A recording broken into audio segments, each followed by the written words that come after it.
Hello, Nothing Fancy Canning here. People have been asking about how I make my pumpkin puree, and then I'm going to share later in another video how I use up all my pumpkin puree. Love, love, love. It's not going to be canning, it is going to be freezing, but it is prepping and preparing a homegrown vegetable. So we grew these this year. They were volunteer. I did not plant them. They came up from a seed of one that was thrown away. And just put in the garden to compost. Up came the vine. I got 2 of these. I already have one in my oven. Here it is, baking. Do you see that? It is whole. I do have the end cut off because I had a bad spot. So I wanted to get this in the oven before anything else goes wrong. No peeling, no slicing, no nothing. Put it in your oven, 350 for an hour. And this one, I'm just gonna make some holes in it as if you were baking a baked potato. You poke a couple holes. It helps to ventilate it a little bit. It'll cook through a little bit faster. So this is going to go in my oven at 350 in another casserole. Don't be like me. Make sure you put a tray or a casserole underneath of it. I did the first one years ago and put it right into my oven. Nothing underneath of it, and let me tell you what, it makes a mess. So I put it in a 9x13. You can put it on a cookie tray, anything with a little bit of a side, because some of the liquid will cook out. This is going to go into my oven, actually beside my chicken that I'm making for supper, but it's going to go in my oven just like this, about an hour. I want it to be fork tender, so if you think baked potato, that's what I'm looking for. And then you may need to cut this end off because it is hollow. It will cook a lot faster than the neck. You may have to put your neck back in for a little bit longer. These necks aren't very long, so I'm thinking they're going to cook about the same amount of time. So 350 for about an hour, depending on your oven, depending on your squash, depending on your pumpkin. It may take longer than that, but I'm going to average every hour, check it, may have to add 15 minutes, may have to add a half hour. Just depends on the size and the thickness of the neck of the squash or pumpkin. So here we go. I'll be back shortly with the rest of the video of what it looks like coming out of the oven. Okay, here we are, an hour later. This is baked in the oven for 1 hour. According to what I posted just a while ago, just like a baked potato. This one is, look at that, fork tender. Even the neck is fork tender. So that is all I'm going to do. I'm going to turn off my oven and I'm going to let this rest and cool off, and then I'll show you how to peel it and scoop everything out. Super, super easy way to do your squash. This liquid is why you put it into a pan with sides on it. I learned the hard way, like I told you earlier. So my other one is in my other oven. Here we go, again beside my chicken for supper tonight. This one was not cut open, but look at this. I had poked holes just like a baked potato. Now, the neck on this one is a little bit firmer, so I think I'm going to give it an extra 15 minutes, but it is fork tender, and then it will come out just like that. Because there wasn't any holes in this one, I don't have any liquid. That's kind of nice. As it cools and deflates, it will have liquid coming out of it, so I'm glad I put it into a 9x13. So, fork tender, I'm going to give this one an extra 5-10 minutes here, maybe 15 minutes, just get that neck a little more tender. I don't feel like I need to pull this one out as far as the bulb part. It's doing great. It's not too soft or too hard. So I'm just going to push that back in and give it another 15 minutes. Otherwise, these are just going to sit out and cool. And once they're cool to the touch, I'm going to show you how I get my puree out of the center. Thanks, and continue watching. Okay, so here we go. They are out of the oven. They are cooled off, and guess what? It's filleted open. So open that squash or pumpkin up. Here's the neck of that one, and here's the one that was not broke open when I put it in the oven. I just open it right up. Lay it right back. Sorry, I'm one-handed. I'm holding my phone. All right, cut the neck off, and you can lay it right open. The neck is all meat. Love that. Okay, so there's my 2 necks, and they're as easy as this to get the meat out. No more chunking it, no more water bathing it. Bake it like a potato. Open it up. You can take some of this yucky stuff out if you'd like to make your processing a little easier, all that stringy stuff and some of the seeds, but I run mine through a funnel strainer. So I'm just going to throw all of this meat, all right over here in my colander with a bowl underneath. That's going to allow more water to drip off. But what's nice is, look at this. I just scrape it right down to the skin. Scoops out as easy as that. No more trying to peel it first, then cook it down. Look at that, just as easy as that. Roll all that meat back off of that skin, and then it's easy peasy clean up. All right, so all of that is going to go over into my bowl with the colander because that's going to allow a little more liquid.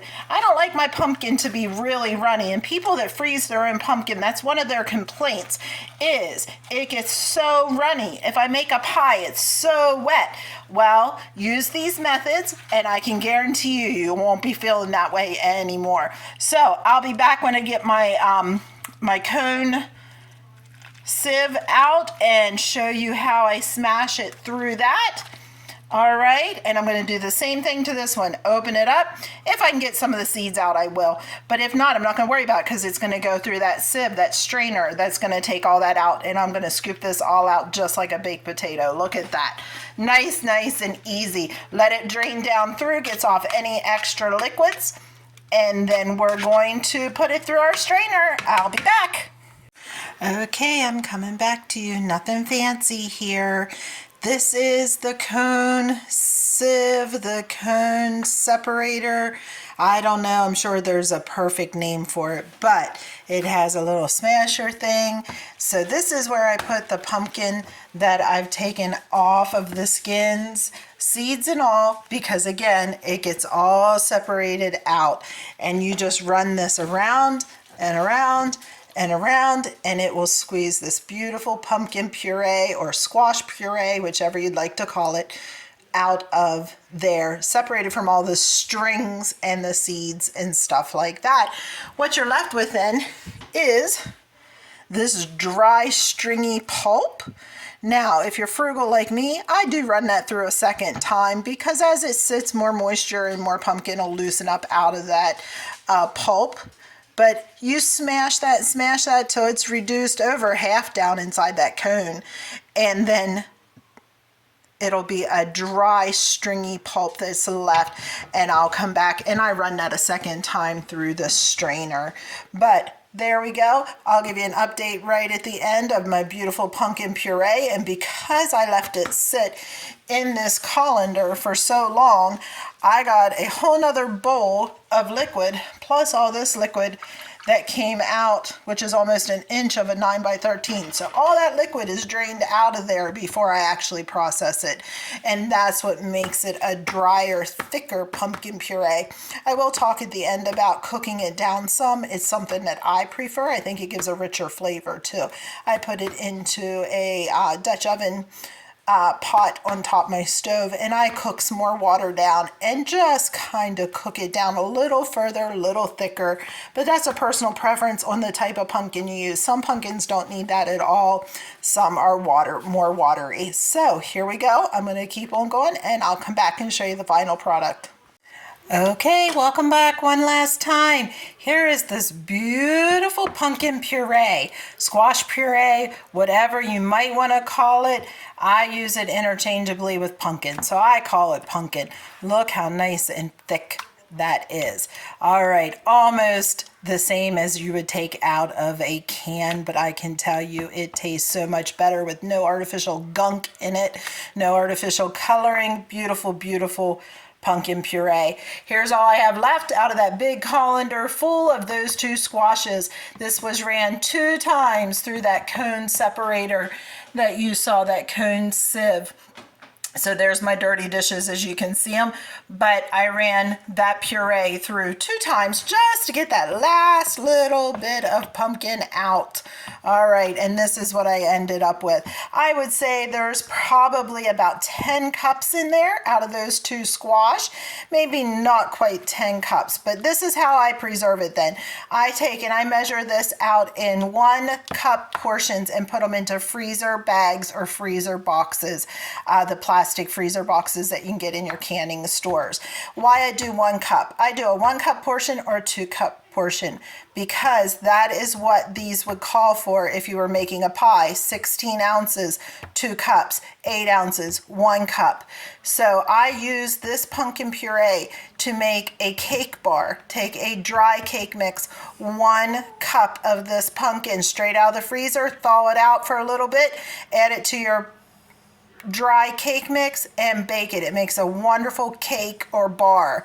Then you can do muffins with it the same way. Do brownies with this. So brownies that you would add water to and just mix up. Take 1 cup of pumpkin, add your dry brownie mix, stir it up, add whatever flavorings you want. You'll never taste the pumpkin in those brownies. What a great way to get a vegetable into your sweets for your kids. The same way with the cake bars. This makes a wonderful yellow cake mix. Pumpkin, add some spice to it, and you got a pumpkin spice bar with just a dry cake mix and a cup or 2 of pumpkin. When I say or 2, sometimes I double mine. 2 cake mixes, 2 cups of pumpkin. Depends how many people you're feeding. But if you just want to do a 9 by 13, do 1 cup of pumpkin puree that you have frozen or fresh, like right now. Add it to 1 dry cake mix. Add spices if you want.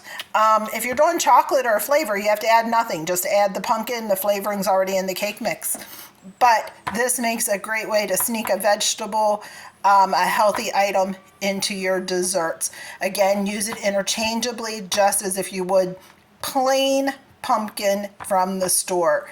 So there you go. I wanted to share with you too. I'm not going to cook this down any further. This stuff is super, super thick. And my test for a thick pumpkin is if I can stand my spoon in it.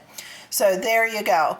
I won't need to cook that down any further. If I had a watery squash or something a little more watery, then yeah, I might put it on the stove, like I said, into a Dutch oven and just cook it down a little bit further, but there's hardly any water on that at all when I separate it. So, all right, I hope you enjoyed. Again, nothing fancy, nice, simple home preserving to feed your family.